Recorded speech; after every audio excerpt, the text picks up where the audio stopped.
Living in Canada, we do at times face challenges in living out our Christian faith, but compared to what takes place in other nations around the world, we have so much to be thankful for. Today, we're going to hear some stories of Christians going through incredible difficulties, and we'll also hear what we can do in our part to help them out. Joining me now via Skype is Greg Musselman, spokesperson for Voice of the Martyrs. Welcome back to BCN, Greg. Good to be back with you, Hal. Now, you were in Nigeria recently. You had a chance to speak with some individuals who've endured incredible persecution. Can you share a little bit of the experience with Lena, a 13-year-old who is from the daughter of a Muslim imam who decided that she wanted to follow Jesus? Yeah, and this is kind of the cool thing that, we hear so many stories of the death and destruction and the attacks against the church in Nigeria, and certainly that is true. But one of the ministries that we work with down in Nigeria, they have a safe house there. And so I was able to meet some of the young folks that were a part of the safe house. And, when you think of a safe house, it can be an apartment in Cairo, Egypt, kind of secluded. In this case, it's a compound. I can't see the area. We just don't want to put Lena and the others in danger. In fact, that's not even her real name. But as a 13-year-old, she was, observing Christians in her community and started to have some questions and saw that their lifestyles were different than some of the other people that she knew in her Muslim community. And so she started to ask questions. And as the more questions she asked, the more curious she got. And to a point where she said, you know what, I'd like to go to church. And she went to church, heard the message of God's love through his son Jesus, and said, I want to follow him. Now, she went home and talked to her father, as you mentioned, an imam, Islamic teacher. And immediately he wasn't that concerned. He thought, okay, well, she just has a few questions, but he was really not able to answer any of those questions.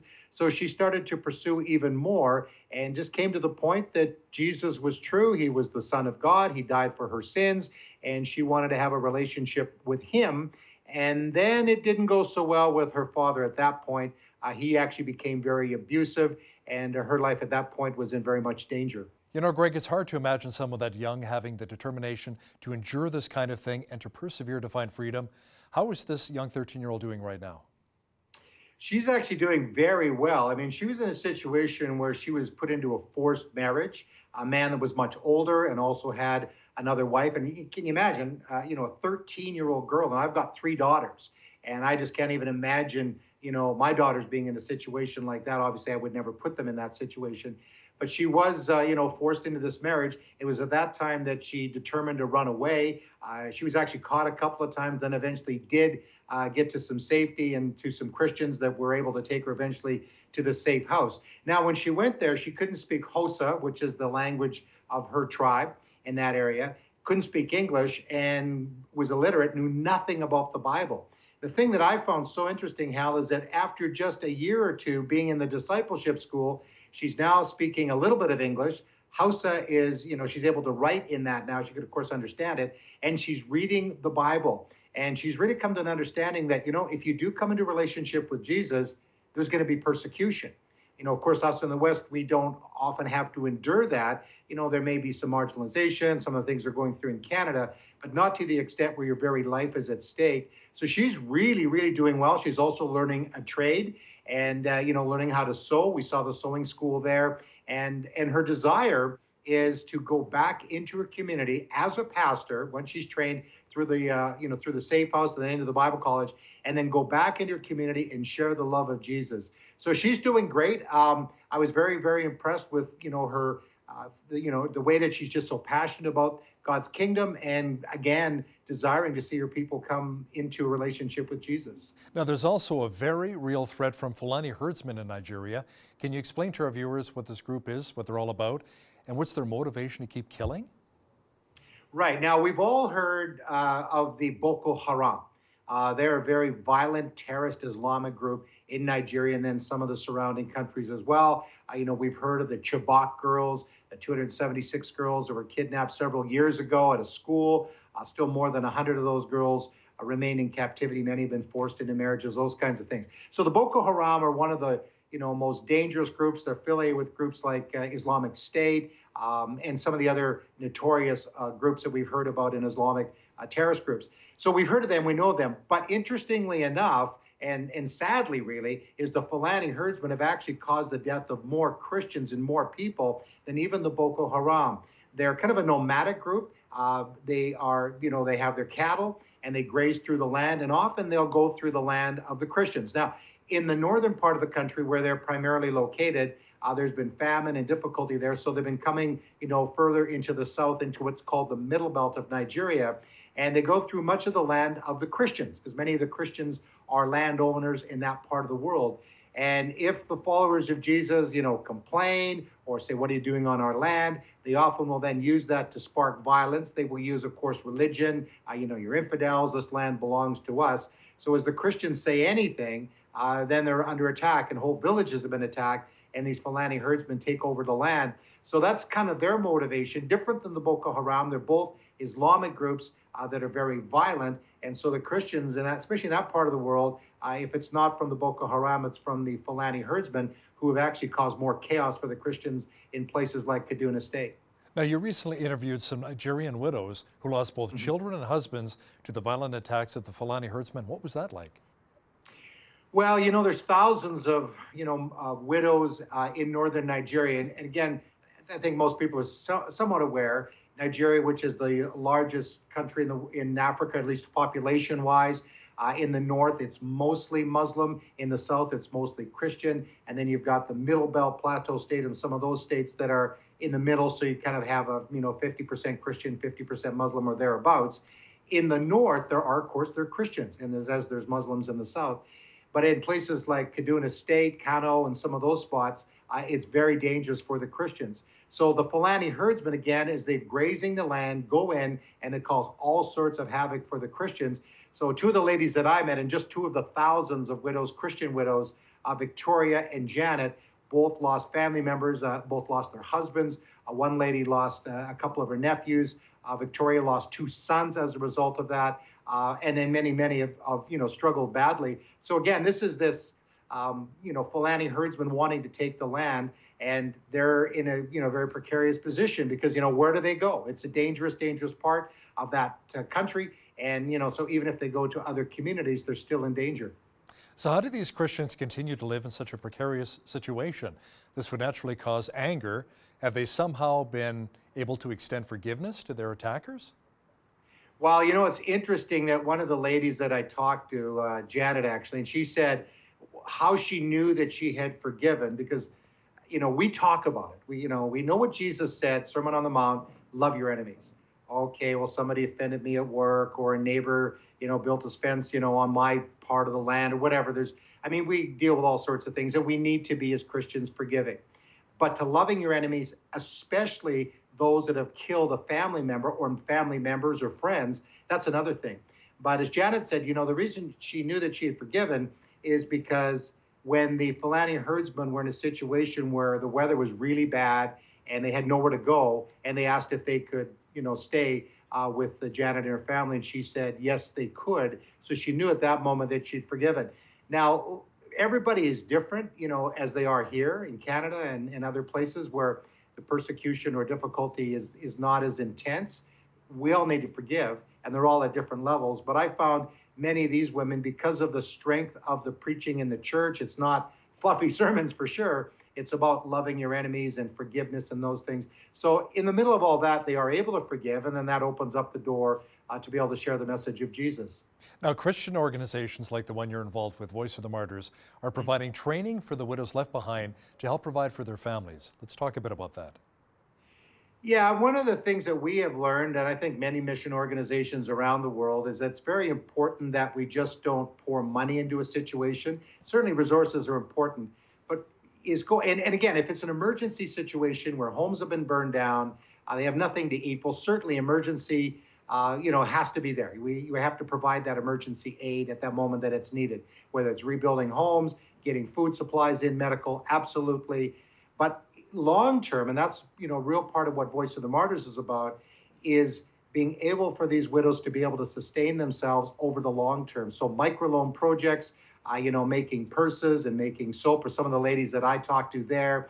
And what that does is it creates an income for them, because they don't have the same kind of social welfare system that we do here in Canada. If the husband is killed, many cases that really eliminates the possibility of getting any income in the home. So the women need to now work and to try to support their family. And in many cases, they have large families, at least larger than our families here in Canada. And so to be able to have a job where they're able to make something and use their hands and their skill set to do that, they're able then to get resources and they can send their children to school. They can, improve their homes and in some cases to repair the roofs on their homes that have been destroyed because of these attacks. And that way that they're feeling self-supporting. And in the middle of all that, then they have that self-esteem is, yes, we've been helped by Christians in Canada, organizations in Nigeria and around the world so that they can feel good about themselves. But they're so appreciative of, when I was there to say thank you to the Canadians and thank you to the people that have helped us out, because now we're able to continue on. And we know that we have an army of people behind us, praying and supporting us. Now, why does the Nigerian government not better provide security for Christians impacted by this? Well, that's a good question, and I know that question is asked by, communities all around Nigeria, especially when we hear of these attacks. And it seems that often the Christians and others, I'm not just Christians, you have to understand, it's anybody that doesn't go along, especially when it comes to the Boko Haram and their ideology of making not only the North under Sharia law, but the whole country and then eventually all of Africa. That's their agenda. So anybody that gets in the way of that, is in their crosshairs and can be attacked. But the Christians are isolated in that sense and attacked because they are Christians. They're not Muslim, and they will be given opportunity to convert to Islam or be killed. The government of Nigeria has improved somewhat in security over the last few years. But even again, there was a year ago, a bunch of girls, dozens of girls were taken again in the northern part of the country. Fortunately, many of them were able to get back to their homes. But the question is, okay, well, where was the government? Especially when there's, information coming out that there's going to be an attack, these kinds of things. Where is the government? And so that's the question. In some areas, the government seems to be protecting, the innocent people in these villages. The challenge, too, is the overwhelming part of the Boko Haram and the various places they're attacking. It's hard for the government to get their military and police in those situations at all times. And then other times, to be honest, it appears that the government is turning a blind eye, and in some ways they're just allowing the Boko Haram and the Fulani herdsmen to go in and do whatever they want. Okay, Greg, let's leave Africa for just a moment here. Let's talk about what's transpiring in Asia, specifically China. I understand they've been shutting down underground churches there?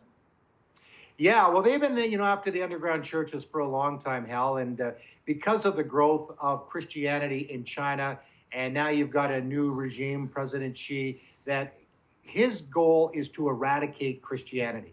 Now, you and I know that that's not going to happen. In fact, when the communist revolution came in, the Chinese Revolution back in 1949, there was like 1 million or so Christians. The church really went under persecution.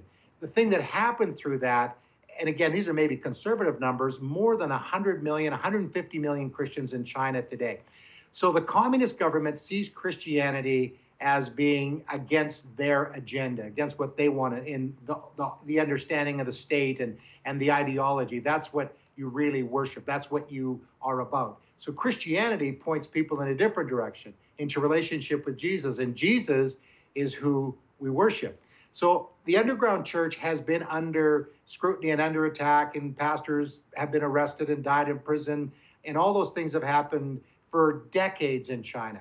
More recently, they have stepped it up and have really gone hard at the underground church. Now, what they've even going now is happening is, you probably heard of the crosses, thousands and thousands of crosses being removed in churches all across China. And that has been geared more towards the government-sanctioned church, or the Three South Patriotic Church, where they are given, license to operate. They have been sanctioned by the government. But now even the government is going after those house or the government churches as well as the house churches. Wow. So they're really, going hard at all Christians, regardless if they're, sanctioned or unsanctioned. Does outside pressure coming from citizens from Western countries like Canada and the United States produce any positive results for persecuted Christians in China? It does, but as we know that in the United States, there's a trade war going on with China. So that is not at the top of the agenda. Now, the current administration in the United States, has said that they're making human rights very important. And we know that, evangelical Christians have had a lot of influence in the last election. And certainly their desire is, as ours is to help the Christians in China. And the same in Canada. Now, we've got a situation right now as well where there's dispute with the Chinese government, with Huawei. And so with the executive that was arrested, and then some Canadians were arrested, and it's a sort of a tit for tat situation. Mm-hmm. And so human rights is not at the top of the agenda. Now, one of the people that we work with, his name is Bob Fu. He founded an organization called China Aid. He is in the United States, and he actually spoke to the U.S. Senate. And I asked him, I said, okay, well, what kind of receptivity did you get there? Were they open to what you had to say? He said, absolutely. They are concerned about human rights violations.